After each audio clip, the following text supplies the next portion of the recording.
Olá, queridos amigos, amados irmãos, meus jovens, estamos aqui para mais uma vez falarmos sobre o livro de Daniel. Hoje vamos trabalhar o capítulo 5. Eu quero, antes de começar, falar sobre esse assunto, onde nós estaremos lendo o capítulo 5 e buscaremos conhecer esse Deus maravilhoso que fez grandes coisas na vida de Daniel e fará grandes coisas na sua vida. Que o nosso Deus é maravilhoso. Vamos orar nesse instante. Senhor, nosso Deus, nosso Pai, nós te louvamos, te agradecemos, Deus bendito, pelas tuas misericórdias, pelo teu cuidado. Suplicamos, ó Deus bendito, que o Senhor nos fale ao coração por meio deste livro tão grandioso, das mensagens, da experiência vivida pelo teu servo Daniel. Que ele venha falar ao nosso coração. Que o teu Santo Espírito esteja conosco, presente, nos iluminando, nos trazendo, Senhor Deus, as revelações grandiosas que o Senhor tem para nós, por meio deste livro, deste capítulo. Nós oramos e agradecemos, suplicando que cada pessoa que ouvir essa palavra seja edificada, seja abençoada pelo Senhor. Nós oramos e agradecemos em nome de Jesus. Amém. Muito bem. Eu quero lembrar vocês um pouco do capítulo 3, do capítulo 4, que falamos em outra oportunidade, no vídeo passado.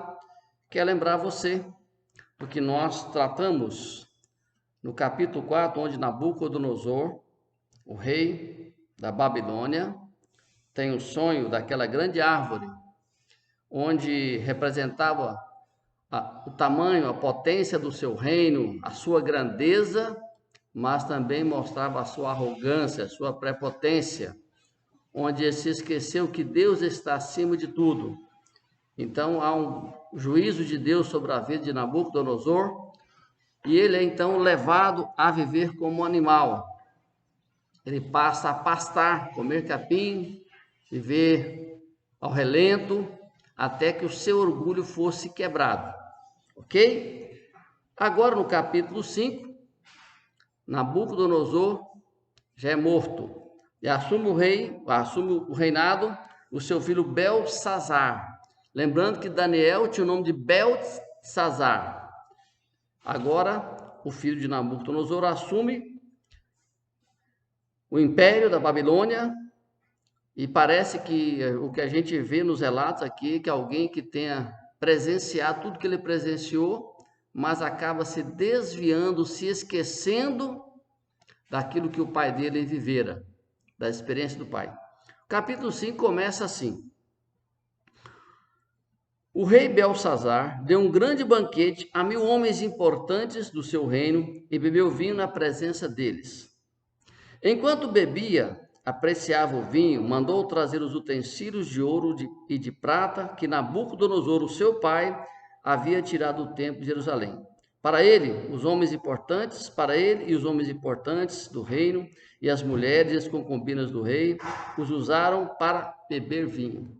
Quero dar um tempo aqui, antes de contar a leitura, para explicar. Belsazar comete uma abominação, um pecado. Ele está aqui neste momento, bebendo com seus amigos, e eu quero usar aqui uma gíria comum aos jovens, quando as pessoas estão embriagadas. Eu diria que Belsazar estava chapado, ele e todos os seus convidados. E nós sabemos que a pessoa que se embriaga, ela perde o prumo, perde o ponto, perde o senso de responsabilidade, o senso de realidade. É por isso que nós vemos que muitas vezes a gente vê tanta coisa ruim durante o período em que a pessoa se encontra bêbada. Olha o que ele fez. Belsazar, ele manda, olha só, enquanto bebia e apreciava o vinho, mandou trazer os utensílios de prata e ouro que Nabucodonosor, o seu pai, havia tirado do templo de Jerusalém. Para ele, os homens importantes do reino e as mulheres e concubinas do rei, e usaram para beber vinho. E foi a ordem. Então, e trouxeram os utensílios de ouro que havia tirado da casa, do templo da casa de Deus. Beberam vinho e deram louvores aos deuses de ouro e prata, de bronze, de ferro e de madeira e de pedra. Olha que coisa interessante. Aqui nós vemos os padrões. A pessoa estava totalmente tomada por aquela situação. Então eles começaram a louvar, aqui fala, deram louvores aos deuses de ouro, de prata, de bronze, ferro, de madeira e pedra. Ou seja, louvaram aquele que não tem vida, aquele que não pode fazer nada. Aqui mostra também a sua escala de valores. E que muitas vezes nós desviamos o foco. Muitos jovens se deixam ser levados pelas coisas bonitas que o mundo apresenta, por festas grandiosas, por coisas grandiosas. E começa então a perder o foco, daí a partir daí perde completamente a noção, esquece quem é Deus e começa a dar valor, a valorizar aquilo que não tem valor, aquilo que é material, aquilo que não tem vida. Por mais que uma coisa seja feita de ouro ou prata, não tem vida. Nada pode fazer por mim ou por você ou por seu ninguém. Mas eles começaram aqui a dar valor, a engrandecer essas coisas. Ou seja, dar valor às coisas do mundo. Dar valor a coisas que não podem fazer nada por nós. O texto aqui é claro. Deram louvores a deuses. Que deuses são esses? Deuses foram feitos por mãos humanas. Veja bem quantas coisas, muitas vezes, nós passamos a dar valor àquilo que não tem vida. Às vezes usamos aparelhos comuns, damos muito mais valor a coisas do que a ser, do que a pessoas. Por isso aqui, no mesmo instante, o verso 5 diz assim, no mesmo instante, apareceram uns dedos de mão humana e começaram a escrever na parede caiada do Palácio Real, no lugar iluminado pelo candelabro, e o rei viu os dedos que estavam escrevendo. Olha que cena, eu gostaria que você imaginasse isso, tentasse pensar, você fora da igreja, nas baladas da vida, nas festas, nas loucuras, se deixando levar por essas coisas, ou quem sabe no seu trabalho, se deixando levar por conversas que são totalmente desprezíveis, ou quem sabe na sua escola, você dá ouvidos, deixa os seus olhos encherem de coisas que não edificam, que vai levar você à ruína e você deixa. Mas aqui há um julgamento de Deus. Eu quero dizer para você, meu jovem, todo aquele que está nos ouvindo nesse instante, há um julgamento de Deus sobre os nossos atos. Não se iluda, mais cedo ou mais tarde virá o juízo de Deus. E aqui, como nós sabemos aqui, enquanto eles estavam cometendo essa abominação, porque todos os utensílios, é bom que você saiba que todos os utensílios da casa de Deus, do templo, eram sagrados. Não se usava para outra coisa, a não ser para o culto a Deus. Não se levava para casa, não se usava para nenhuma celebração que não fosse celebração de culto. Por quê? Porque as coisas de Deus são separadas, são consagradas. Assim como você, que foi salvo por Jesus, assim, meu jovem, você que faz parte da sua igreja, você foi consagrado para Deus, você é exclusivo de Deus, você é povo de Deus. Todos nós que fomos salvos por Jesus, somos propriedades exclusivas de Deus.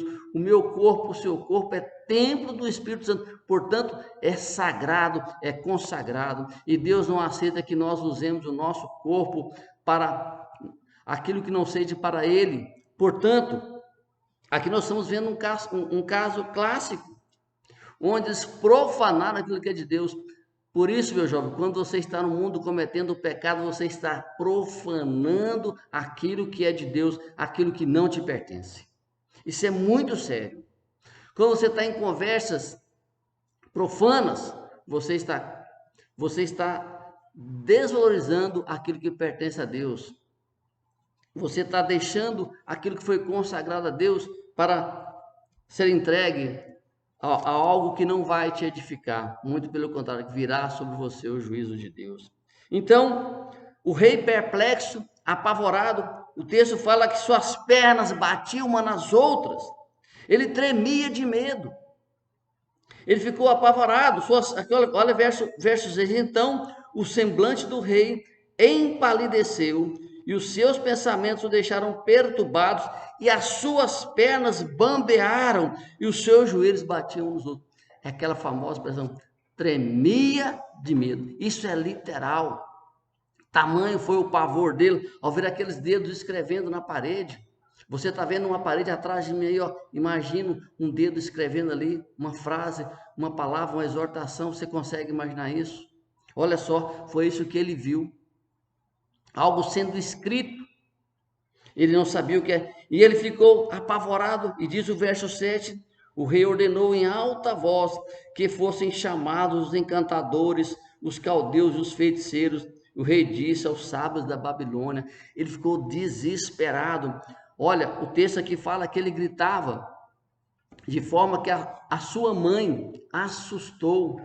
E com todo aquele alvoroço, aquele desespero, porque não sabia o que era. Olha o que o rei disse: aquele que ler o que está escrito na parede, me declarar a sua interpretação, será vestido de púrpura, receberá uma corrente de ouro para pôr no pescoço, será o terceiro homem mais importante do meu reino.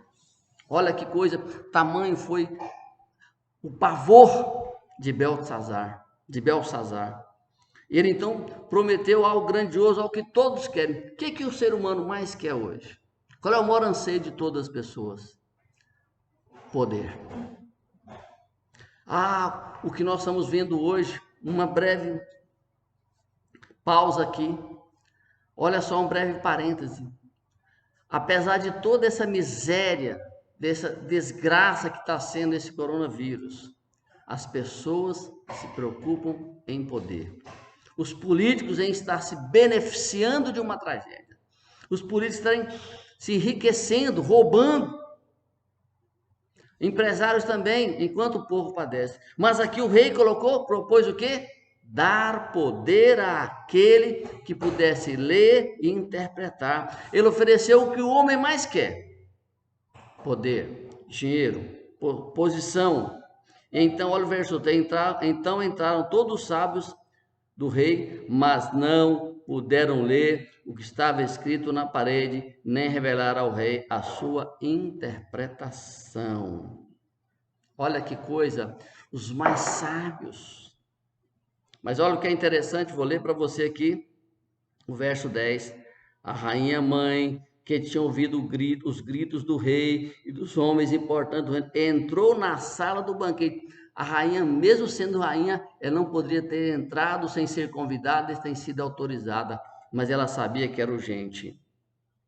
Ela entrou na sala do banquete e disse: vamos dar um intervalo e volto em seguida para dar continuidade.